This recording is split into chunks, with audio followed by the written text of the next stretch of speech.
Waktu malam yang seharusnya digunakan untuk memaksimalkan istirahat kita menjadi bubar begitu saja lantaran overthinking.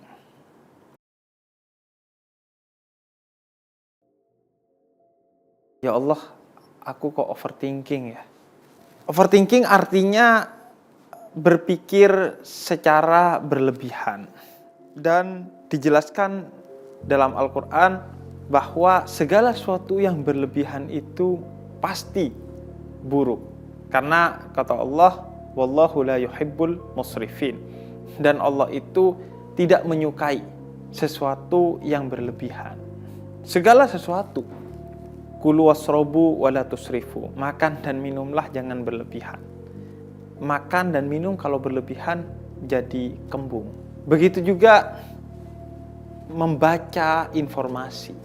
Kita jangan berlebihan, karena ketika berlebihan maka kita akan mengalami satu keadaan yang berlebihan pula. Misalnya di tengah COVID-19, ketika kita berlebihan membaca informasi, maka akan ada ketakutan, kecemasan yang tidak penting dan tidak perlu. Begitu juga berlebihan bahkan dalam hal beribadah dan beragama. Kita juga dilarang.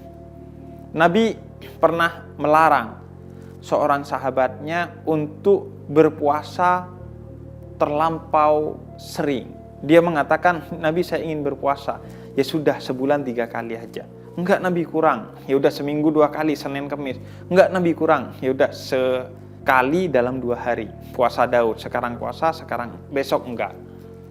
Kemudian setelah tua, sahabat ini mengeluh karena sudah sakit-sakitan. Padahal masih tidak begitu tua. Kata dia, andai saya dulu mengikuti apa yang dinasihatkan oleh Nabi untuk berpuasa sebulan 3 kali aja atau seminggu 2 kali, maka saya tidak akan ringkih seperti sekarang.